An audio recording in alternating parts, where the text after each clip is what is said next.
Some of the primary course materials include a recent publication by the Chicago Architectural Center called No Small Plans. This unpacks Burnham's original plan of Chicago while addressing policy decisions that impact the shape of the city, including redlining, segregation, and gentrification. The graphic novel format was also a great tool that resonated with our students in creative majors.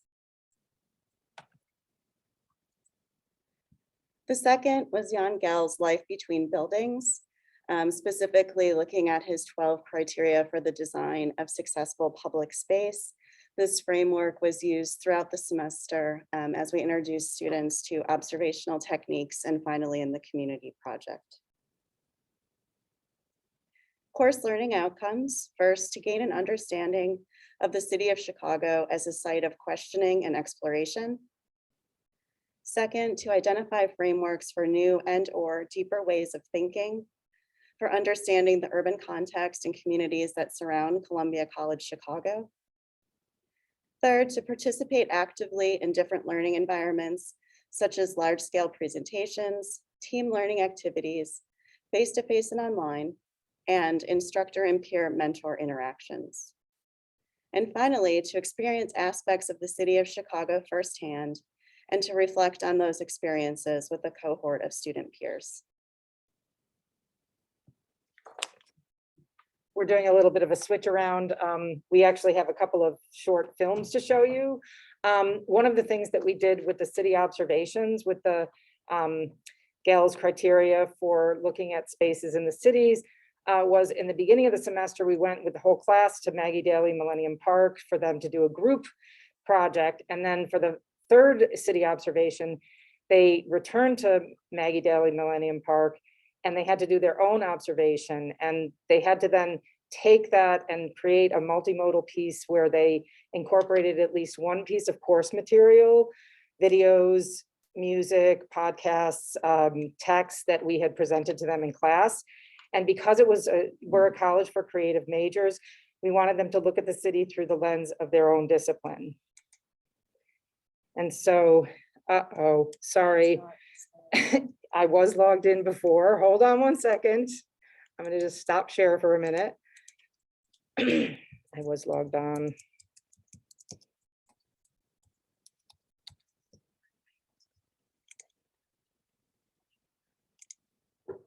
I will be sure. Yeah, I've got to get my phone to do the duo. We have to do the duo authentication. Hold on. We can edit this part out, right?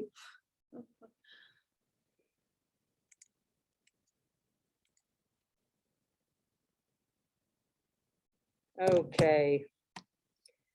Going back to Zoom. I'm going to share again. Apologies for that. And show you the first short film.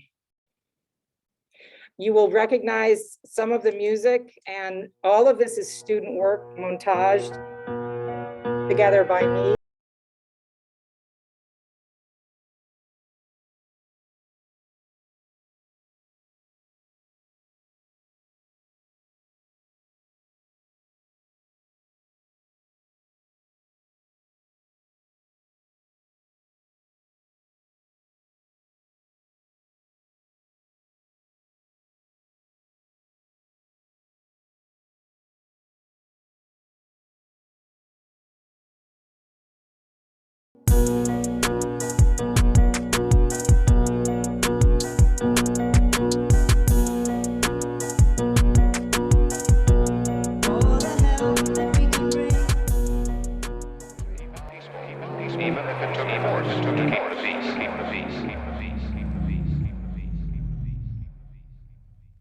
Movement backed by 12,000 police, 5,000 National Guardsmen, 7,500 regular army.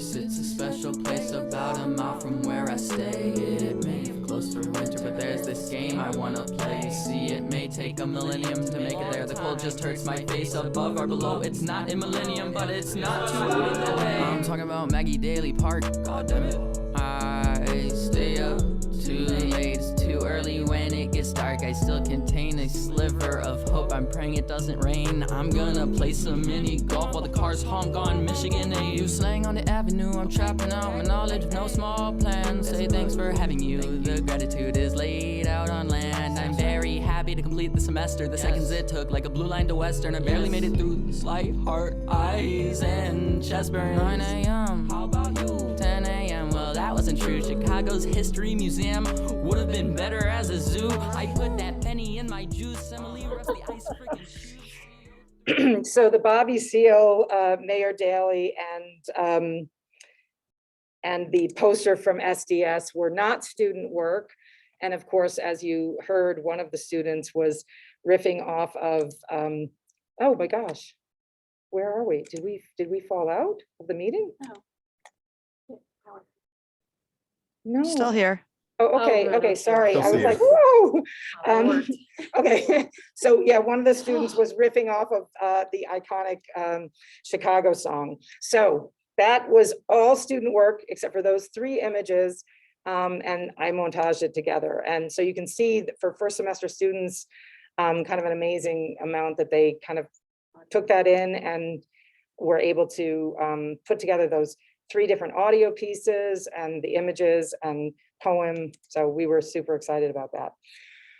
For the final project for the semester, the students worked in groups and we assigned, well, I'm not going to get into too much detail because we have another film to show you. They had to do traditional research on a ward in the city or a neighborhood in the city. They had to try to meet with community members, business leaders, other leaders in the community, the older people, and they had to again apply the observational techniques and criteria. And we asked them to try to find challenges within that particular community. And we made a short film of that as well.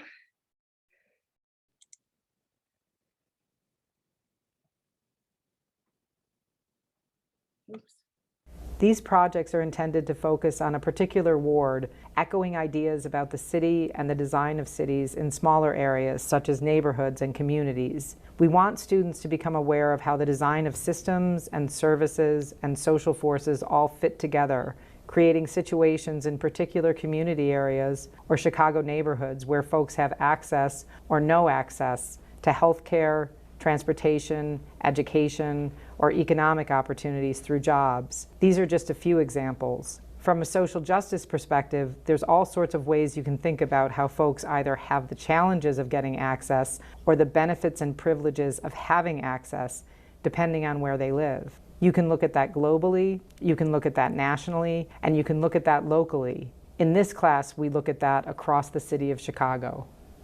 My first impression was like, okay, this is gonna be deep, because like we would watch like Malcolm X clips and James Baldwin debates and stuff. I was interested in seeing like how deeper it could go and like what could be opened up to me like as a person. There's obviously a lot that we don't know, but there turns out to be a lot that you don't know about where you are, you know, where you've been. It was incredible. We covered a lot of like dope material. Like I knew the access and agency part was really what got me because I wanted to learn more about activism and stuff. Like now I can't like look at a train system the same. I think about like, wait, they were probably thinking about this or thinking about this, like as opposed to it just being a train system, you know? The reason we thought the community project was so important for this class, number one, we wanted students to understand how a city is designed in a kind of physical, spatial way. But then there's also this other sense of design, the design of a political system or how things happen and how we're able to affect change in a city. By going out into the ward, students learn about how things work in that particular ward, how the alderman is the leader of that community of 50 to 55,000 people. Yeah, I don't think I ever thought about how the city was planned like in conjunction with the issues that the city is having, which like doesn't really make sense because like that like obviously it affects the way the city runs in a very like tight-knit way. I do want to go out and see more. But I think like if it changed anything, it would have been like my involvement in like how specific parts of the city are run. Now I understand more of like the systemic encompassment of like the issues.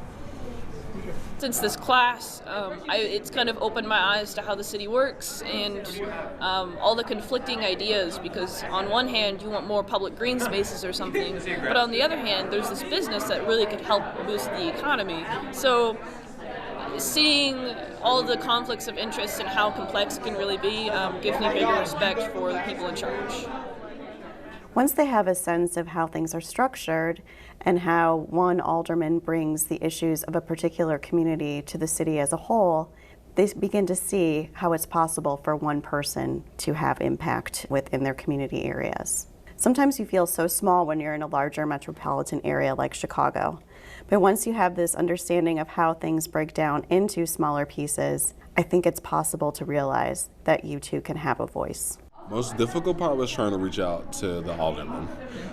Just because, I don't know, there are sometimes, for most of the people whose slides I watched, whose presentations I watched, we all seem to have the common problem of trying to reach out to the alderman and them not being accessible to us. So that was the most difficult part. Well, for aldermen, I think it's a problem. You know, they need to be the most accessible. They're the ones who need to be assessing the problems within the community and within the ward. And if I couldn't reach out in my email when I say that I'm a Columbia student working on a project, you know, that kind of holds some weight to it. It kind of makes you want to sit down and talk with me or answer my questions. It's like usually I found when you say that I'm a student at a school, people jump at the opportunity of wanting to talk to you and educate you however they can. So if I had trouble reaching out to an alderman, I can only imagine what those in the community are struggling with, you know. I just loved the people, and one thing I hope never changes about the dynamic of this class is the group discussion. It's like, it starts off like most any other class, you know, where there's a group of kids sitting at a table and nobody really wants to say anything, but then someone does, and then it sparks this entire like domino effect, and now everybody's putting in, you know, their 2 cents and, you know, giving their opinions or like sharing ideas and, you know, like bouncing off of each other or contradicting or opposing each other, like, but that's the beauty of the discussion. I love it. I think I've always been big on like everything having a purpose, and I think specifically in city development, there's always a purpose in where people are placed, what type of people are placed in the areas, and how those areas are managed. It says a lot about what we think of each other as people, and how power and control of the city, like how they influence how people respond to each other a lot. A lot of times things like poverty and stuff aren't by accident, and it gets really scary when you start to study things like urban planning, and you know, when you study the past politicians who've like screwed over plenty of people of color, you know, and many immigrants who weren't people of color. You know, there are a lot of people that were underhanded, but in having that knowledge, you get to represent yourself all the more better. So like now I feel like I'm so much more woke, I guess. So like I try to keep that open, and I try to be mindful of my relationships with people. You definitely don't want to be oblivious to, you know, what's happening, what has happened, how that might affect the future. Because if you don't know where the city's been, then you don't know where it's going to go, and that might help you be more effective in your career of choice or whatever it is that you're studying here at Columbia, to know and to make a more informed judgment about the world and how you choose to affect it. And what better way to ground yourself than to learn about, you know, the city that you're moving to. They're going to be here for the next 4 years.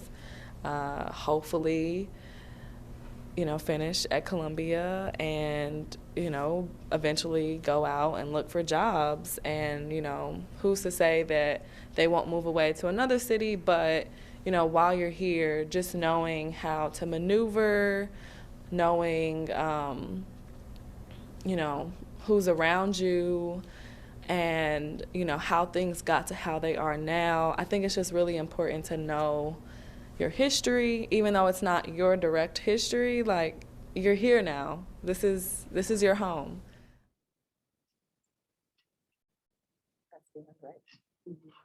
I'm gonna not bother with the credits.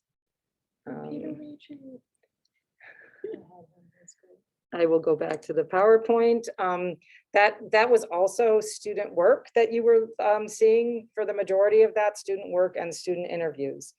And we're gonna do questions and such at the end. We're gonna move on to the next class that we're gonna be talking about, which is the class that I was teaching this past spring. It's another one of these it's another one of the CCCX Columbia Core classes. The class that Renee and I co-taught was at the 100 level. This class is at the 200 level. It's called the Creative Communities class. And it's a smaller cohort of 30 students, but also coming from across the college. And you may have heard from some of our colleagues who are here in the audience today about theirs teaching this class. The specific focus for different creative communities classes takes advantage of the faculty expertise in various departments and various fields. And I want to give a shout out to my friend and colleague, Mel Potter, who you're going to hear from next. She shared her approach when I was starting to teach the class for the first time. And I adapted that when I taught the class as well. I was wanting to look at how photography and text and photography as a form of activism, how these can relate to issues of representation and community. And I used 4 case studies, and I'm going to talk a little bit about the first case study and then just touch on 2 others. So all of these projects, they begin with and incorporate photography as a focal point. And so I asked the students to look at these and to try to think about how the images and text together created representation, mirrored communities, created a sense of community, and also in some ways how they had to do with ideas about some of the same civic engagement issues that Renee and I talked about in the first class. So as a warm up for their first thing, they had to get to know, this is the course description with the spring 21 focus. The Museum of Contemporary Photography has 16,000 photographs, and these were the learning outcomes: to recognize and describe the role of photographs in text. I'm gonna just let you read them because you're all capable.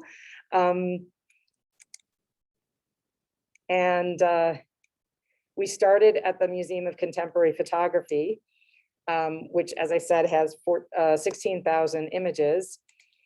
And we started with the exhibition, What Does Democracy Look Like?, which was an exhibition that 7 curators, faculty members from Columbia, myself included, curated this exhibition leading up to the 2020 election. The museum had asked us to kind of mine the collection and to choose images that represent democracy and what democracy looks like to us. And I had the students start with sort of looking at the MOCP's collection, and then also at this particular exhibition, because I thought democracy is really, in some ways, a great form of representation of a very large community, or non-representation of a very large community. I know Kristen Taylor from MOCP also gave a talk earlier today about how to do close reads of photographic images. And I also took advantage of the different resources that the MOCP had. So for their first project, they had to kind of mine the collection themselves to get a little acquainted with it. And they had to create a collection of 3 images that represented community to them. And then they had to do a deep dive into one of them and talk about what community it represented and how it resonated with them. For another project, I had them watching, they had to choose from some of the collection of videos that the MOCP has on their website. And this student chose to watch the video photographing the domestic.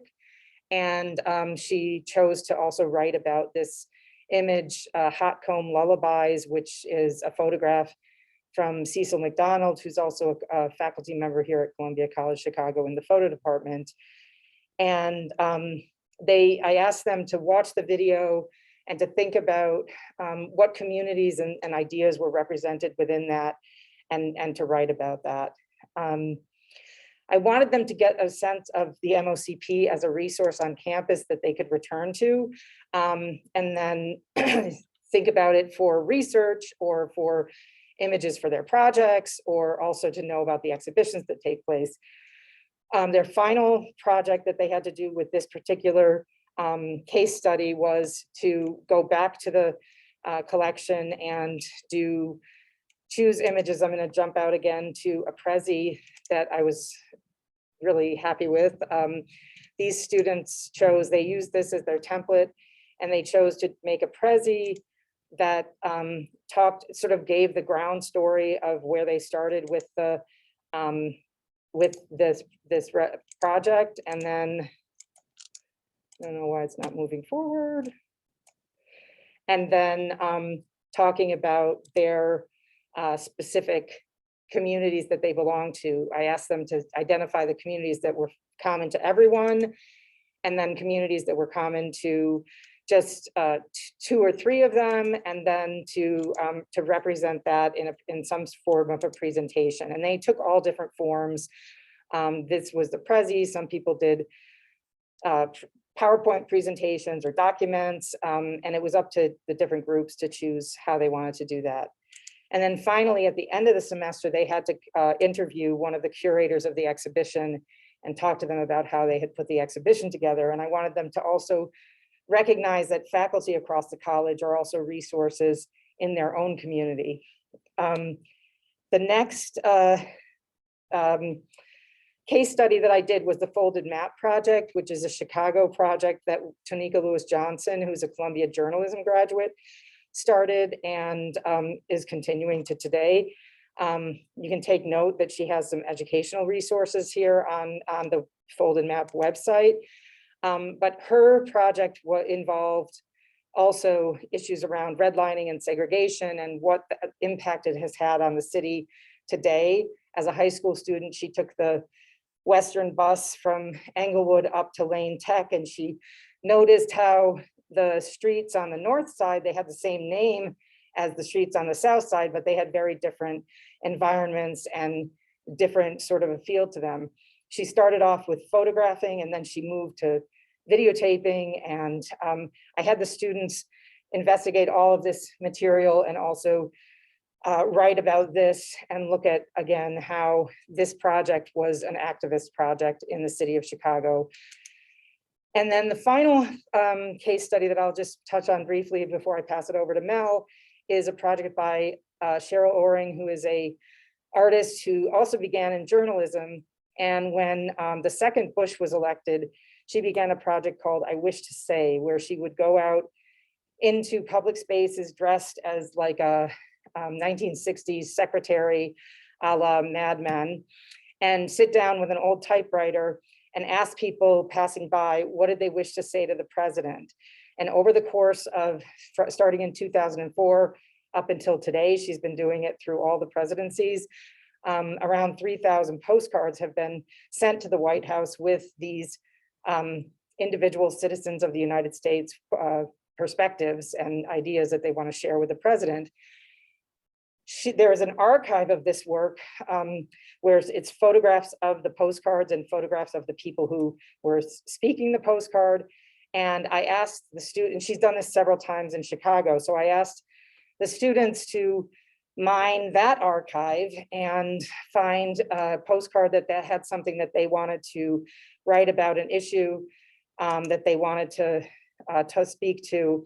And so I'm going to end with this student work, which is, I think, a really incredibly poignant and powerful interpretation of the city of Chicago's flag, with a call to stop the violence in Chicago, so that kids can grow up.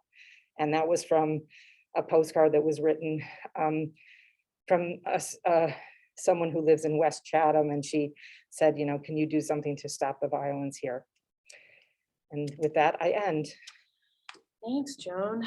You know, reflecting on this, it's interesting. Columbia is a truly extraordinary place to be teaching, and the CCCX class has given me in an interesting way the opportunity to share my own passions as an artist with students who have similar passions around the intersection of art and activism.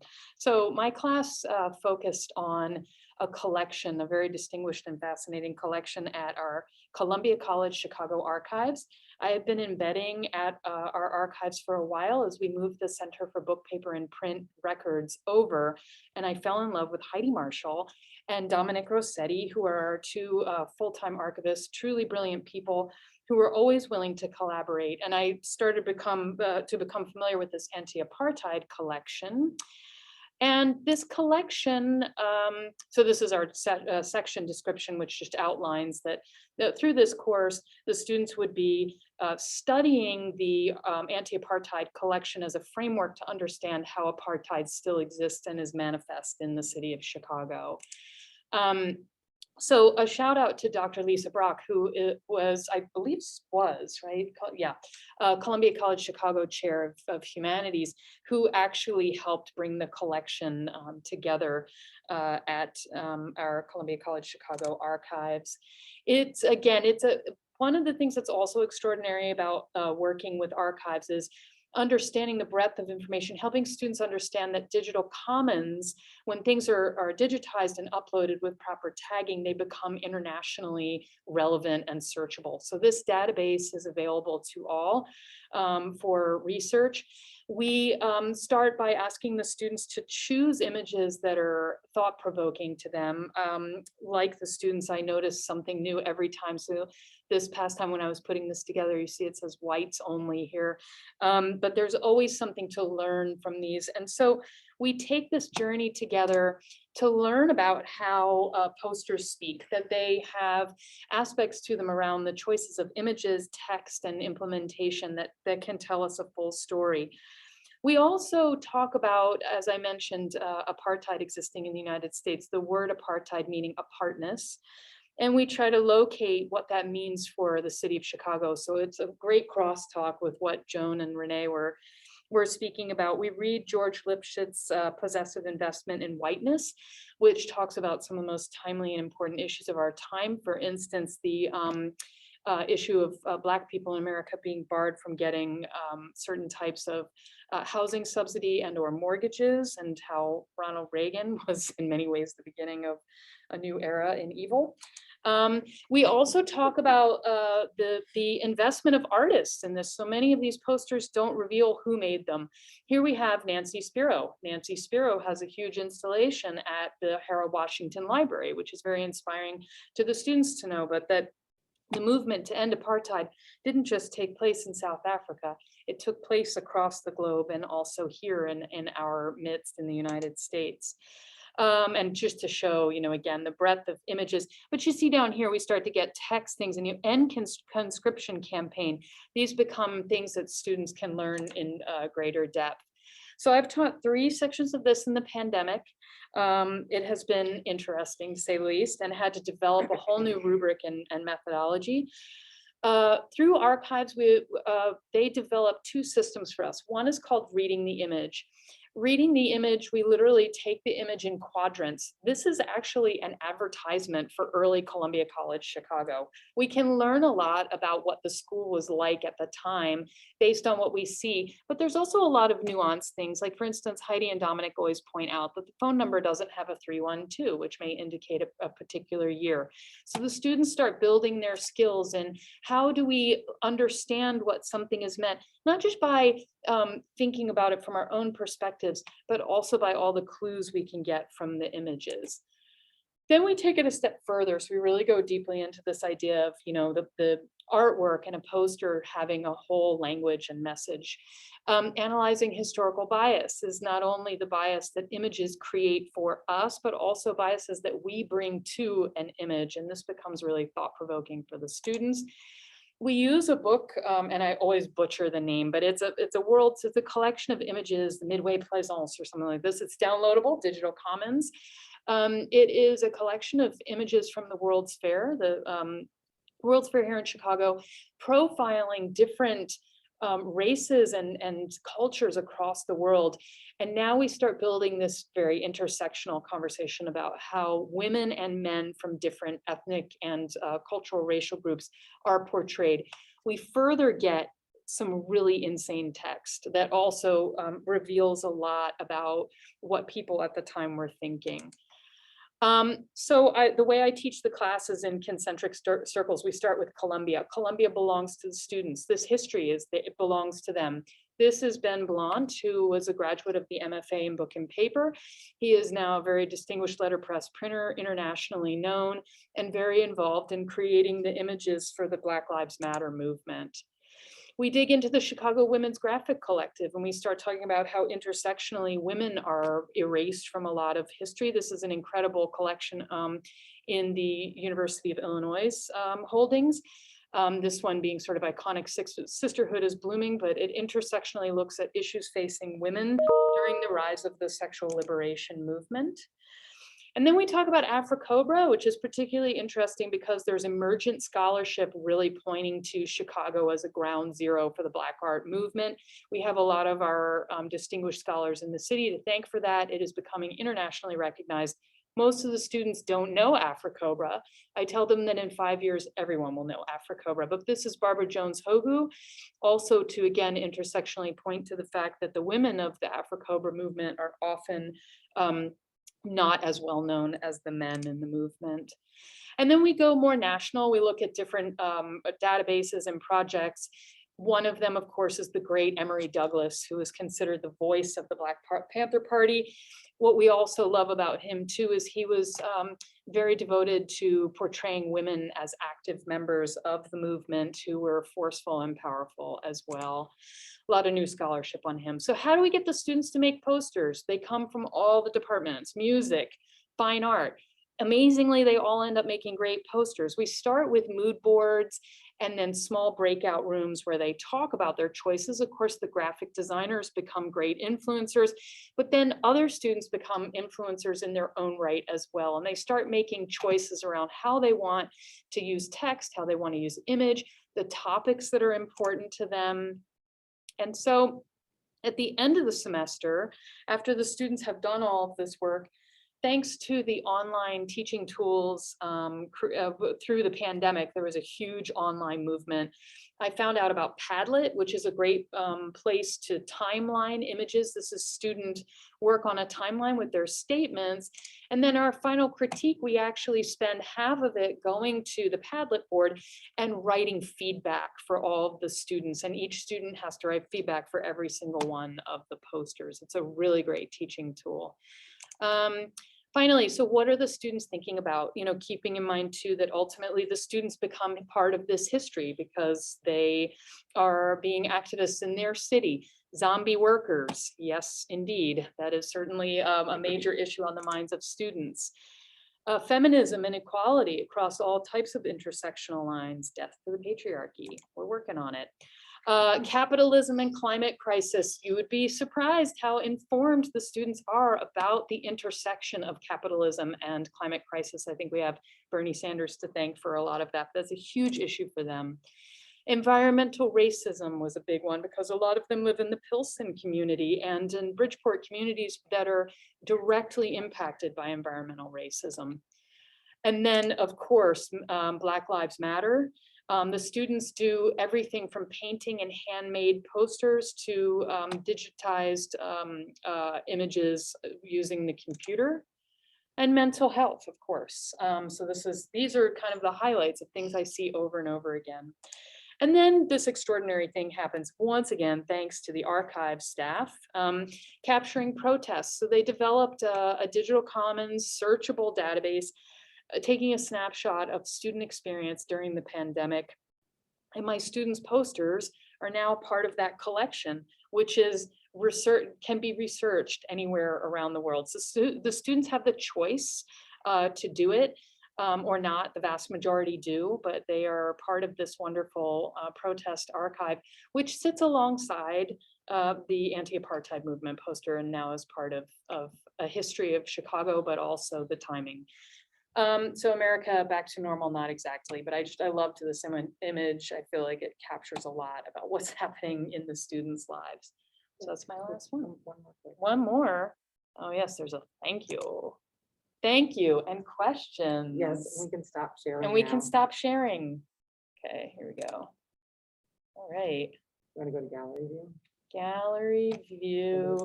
I know. Okay, here we go. All right. So we welcome any questions or comments or thoughts.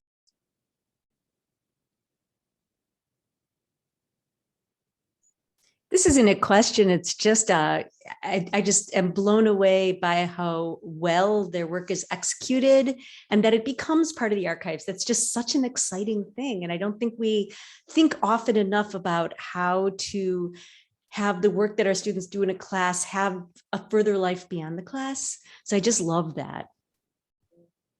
Yeah, I think they're very empowered by it too. I mean, I think Joan and Renee's presentation also reveals that the students take great pride and ownership in this new body of knowledge, and that it is a form of empowerment for them. And that, I think, as a teacher, is pretty intoxicating to watch that process take place. Yeah. Yes. I was curious about the class session that dealt with connecting with wards and aldermen. I saw the one student's comments about the difficulties of getting a hold of their alderman and developing that rapport. Did that ever also, right? Where we don't deal with issues. We don't deal with issues in the 40th ward. Right. And I wonder, did you ever get any post-course contact from those, or any direct contact from the alderman, or any feedback on that? No, and it was actually a lot of the students experienced that in different wards, that they could not reach their the representatives of the city. Thank you. That was very appalling. It's very appalling. It's especially interesting to me because I'm an alderman in my city, Oh, and to hear wow. that as a response. Of course, Chicago has a very different sort of aldermanic structure and set of responsibilities, but that I would hope that sense of communication is one that aldermen would hold on to, but I don't know much about it, so that was very illustrative. Thank you.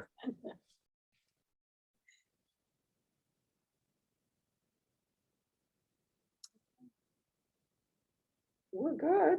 Yeah. If there's no questions. And if they want to get a hold of you, perhaps we can put your emails in the chat. Yeah.